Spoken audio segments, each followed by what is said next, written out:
Watching the Afia Morning Show, and this is saying happy 65th anniversary. We're just joining us. Of course, this is for all Nigerians home and abroad. Nigeria is marking 65 years from when it released or got its independence from Britain and became a sovereign nation. How well has it fared? Are all hands on deck? Those are the questions we're asking on today's broadcast. But now we shift away from there and veer into what happened just yesterday, hours leading up to Nigeria's independence. Reports emerged revealing that President Bola Tinubu was embarking on a working visit to the state, of course, Imo, and indeed he visited himself, arriving at the Sam Mbakwe Airport, Owerri-Imo State. The visit saw the commissioning of legacy projects by the state's governor, Hope Uzodimma, and of course his book launch as well, chronicling of progressive governance. Lots of projects were commissioned during that visit, including the Owerri-Mbaise-Umuahia Road, and of course other projects including the Emmanuel Iwuanyanwu International Conference Center, among other key projects by the governor himself.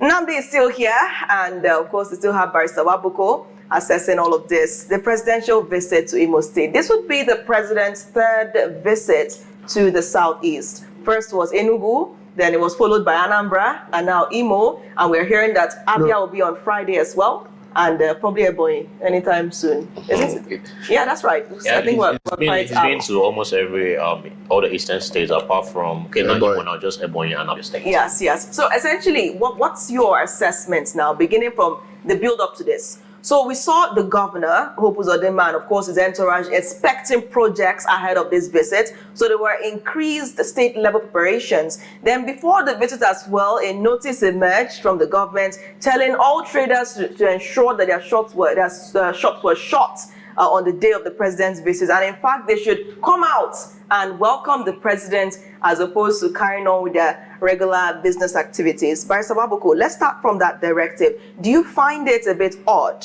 that traders be asked to shut their shops because the president is in fact coming? See, that's one of the problems I have with Nigeria. A country that prides itself as a giant of Africa is making policies that will destroy the economy of Africa.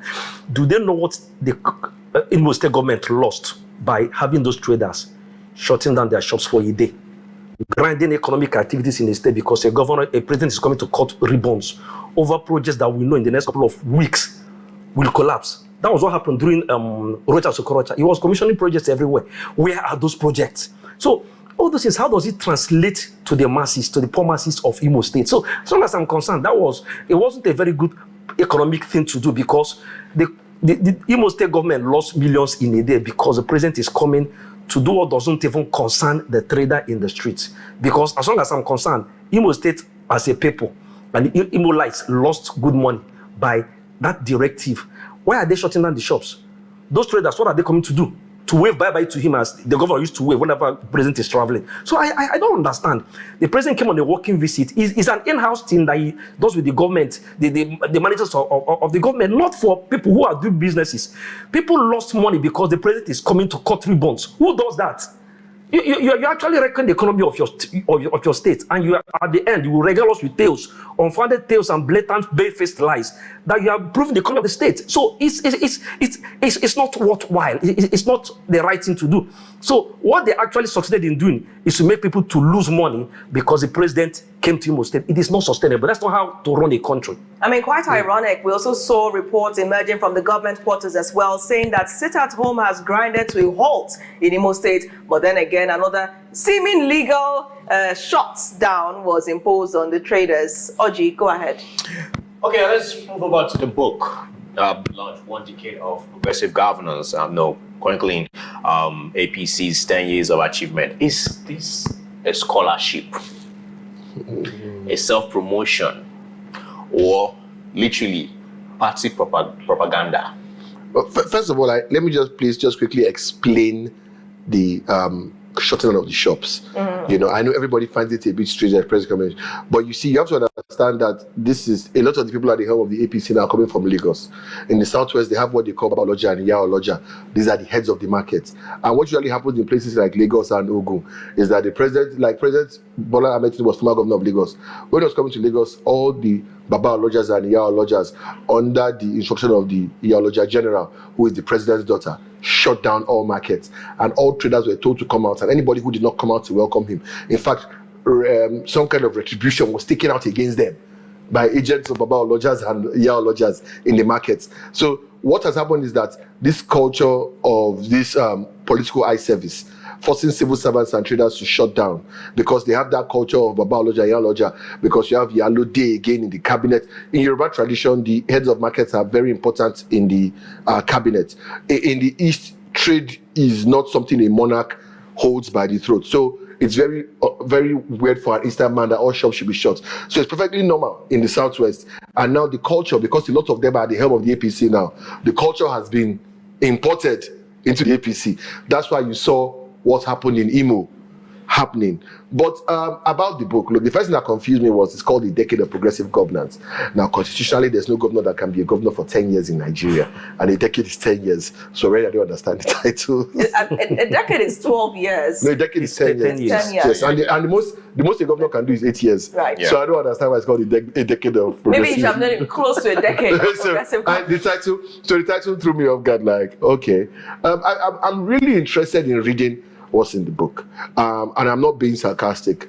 One thing is that I noticed that Imo has had a lot of highlights, particularly in the areas of tech and rural business, but insecurity and very poor media relations has not let people really see the things that have happened in Imo. Also, Imo has a very hostile political climate, which means that people spend more time in the political arena squabbling than in the business arena. We hear more of people's hotels being demolished and people being mistreated because they're from another party. We hear more of that than we hear of the projects that are ongoing.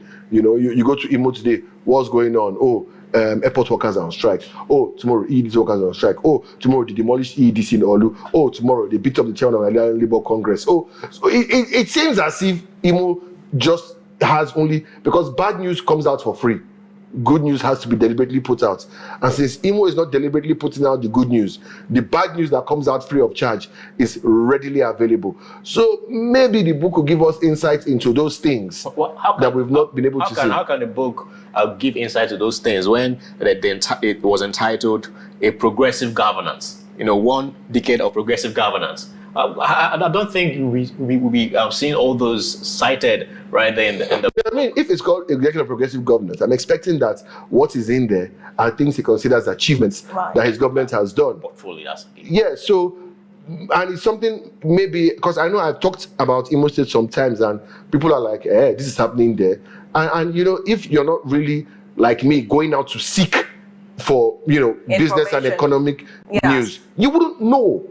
So there's no deliberate attempt to push out their positives, and bad news is free. Okay, so let's look at the content of the book. Now, Progressive Governance, I suspect he's referring to his party because all of the APC leaders were there as well. Yeah. We saw the APC leaders throng into Imo State for that. So they knew mantra all the time, progressive. But it is All Progressives Congress, isn't it? So it has a lot to do with them as well. It's progressive. Yes. So essentially now, the question is, the governor writing a book about his own party, is it a signal that Imo State is yet to evolve from politicking to true governance? I mean, if the governor had revealed or perhaps released some kind of autobiography or perhaps a memoir, wouldn't have been more appreciated than another political book marketing another political ideology? Barrister Wabuko, what do you think? I think that what he's trying to do is to try to etch himself in the political atmosphere of Nigeria. That book is not actually about Imo State, to my understanding. It has to do with about APC as a party nationwide. We're talking about a decade. That means from 2015 till now is about 10 years plus. So he's talking about APC as a party, not about his strides in Imo State. If he's talking about his political strides or his economic strides, he'll be talking about his 7 years plus stint in government. So I believe the book is all about the governance or the whatever he counts as the achievements of APC as a party. So it's a personal thing. Is it a personal thing? So it's his own appreciation of it. Do you think that it's significant enough? Is that what he should be writing, or should he be writing something? He should not write anything. He should not. He doesn't have to write. He has nothing to write about, as long as I'm concerned. He should not write anything. Let him get the work done. Imo lives are not. Nigerians don't read.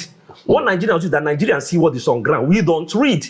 Who will buy that book? APC stalwarts. Who will read it? APC stalwarts. Nigerians are not interested. We don't read. What we do is that we see things that are on ground, we see the projects, legacy projects, in the real sense of it, not white elephant projects that will collapse few weeks after he must have left power. So that book is not for Imolites, it's not for Nigerians. He's trying to etch himself in the political atmosphere of the APC. He's actually trying to praise the APC administration, starting from Buhari to Tinubu. That's exactly what he's doing, what he did. It's not about Imo people. It's about his personal ambition to try to make himself relevant in the national politics of APC. Nnamdi, 1 decade of progressive governance. What's your take on it? I mean, do you agree what Barrister Wabuko has said? I mean, he raised a very key point because, I was confused by the title. But when you look at it, 2015, 2025, it's a decade. So yeah, truly, he's probably talking about APC's. I think Barrister Wabuko, thank you, because I didn't pick that up early. He's really talking about APC's achievements. If you're talking about the APC's achievements, this is not my quote. I'm quoting somebody else here. He said it to be a 1-page document and the paper won't be full. Call him by his name. Call the person by his name. Call the person's name. Is it that bad? I refuse to do that. I refuse to do that. Bad? And we say, what I'm saying, that you see, why I brought that up is that, like Barrister mentioned, whatever the APC claims they have done, Nigeria are not seeing it. I see here by another guy, people talking about PDP failed for 16 years. Yes, I was going to let you just oppose that. Buhari did 8 years. Which conversation? Buhari did 8 years before Tinubu came in. The APC has done 10 years. If you're telling me in 10 years you are still complaining about PDP, and if we go back to say what were the things PDP did. They liberalized electricity, disbanded NEPA. That's why we have the discos. They liberalized GSM. We had NITEL from 1960 to 2000. 40 years could only give us 400,000 lines. We had almost 10 times that in 1 year, just from Econet and MTN alone, before Glo and Etisalat even entered the mix. So if we go back and check what PDP did, there are things that are still affecting us till today. Because just those two things. I forgot the third one. Under the current Anambra State Governor's tenure as Central Bank Governor of Nigeria, Professor Soludo, we had the bank consolidation and the new rules and the 25 billion with the Nigerian and Deposit Insurance Company.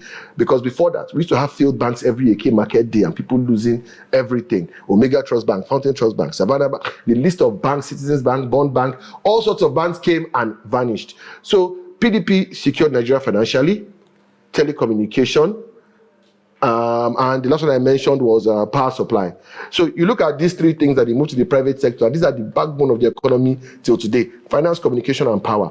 Now, if we say that is the PDP legacy, what is the PC's legacy? What are the economic powerhouse juggernauts? I've mentioned three. PDP changed Nigeria's destiny in communication. Because from that GSM liberalization, that's where all our internet, everything comes from. Exactly. Because it's the private sector.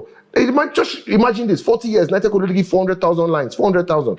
All of us probably have 3-4 lines now, each of us. Now you look at power. Imagine we're still depending on NEPA. Never expect power always, as we called it back then. But now we have discourse to the point that the APCs saying that the states can now, handle power on their own. It's just a follow-up and a continuation of a seed already planted by the PDP. So if you look at that and you look at the bank consolidation by the federal government then, and it was under the PDP that Nigeria's debt was raised with the Paris Club.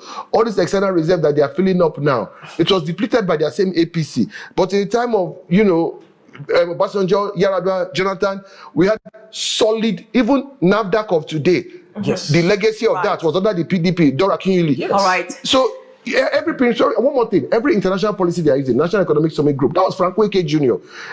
Media today that is liberalized, Frank Wike Jr. and his tenure as Minister for Information and Communication. So we can see what the PDP did. APC should give us just their own 5 points. Did they change education? Did they change health? You still tell us the author of that single paper that you talked about. Just put Goodluck Jonathan on the spot right now, because now you've read out things he can campaign with. As they stated that if most of them were Obasanjo, so you shouldn't bother campaigning on them. No, it's PDP actually, because PDP, they're asking the same question. What would Goodluck Jonathan campaign with? Definitely that he had an abysmal tenor, by the way, calling out. If you go back, if you think, but if you go back and check Goodluck Jonathan in terms of growth of GDP and all those things, he and Obasanjo had by far the best economic records of the country. So. Let's not let the propaganda deceive us. Jonathan was not terrible. We're out of time now, and we have to draw the curtains, or else Marvelous is going to launch an extreme attack, perhaps a picketing exercise on the morning show. Maybe I have one more very personal question for you, Barrister Wabuko. would your hands be on deck for a greater Nigeria from now till next year and years after From the that? day I was born, my hand has always been on the deck. The only people whose hands are not on the deck are the leaders of Nigerians. Okay. Nigerians are wonderful Namdi, people. how about you? I think he has said exactly what I would say. Are your It hands seems on deck? Both hands and Everybody's legs. hands and legs are on deck. But it seems as if once you're elected into office in Nigeria, you immediately leave the deck and go straight to the mess hall and start eating the resources of You know the what Okay. you're saying right now? Monkey they walk, baboon they chop. And Babu, they overchop. This baboon will soon come and visit us if we don't end the show now. Thank you once again. It was such a Nice, lovely, yeah. lovely special show. Thank you once again for joining the show. Barrister Wabuko and Mr. Namdi, thank you so My much. pleasure. And of course, this is saying, finally, I know I've said this so much, like a broken tape on the show today, but I can't say it enough because we appreciate your viewership. I mean, there's so many other channels that you could be watching, so many other TV channels, but somehow you've chosen to stay loyal to Afia TV, and you're always up and ready to catch with a cup of coffee with us here on Afia Morning Show, and this, it really does mean a lot to us. So this is saying for the last time today, until next year, hopefully we're still seated here, happy Independence Day, Nigeria, and of course, Nigerians at home and abroad. On behalf of the entire production team of this special edition of the Afia Morning Show, this is saying thank you so much. I remain your host, Nathalie Uku. And I remain OG Nwachuku. Happy Independence Day and Happy New Month. Bye for now.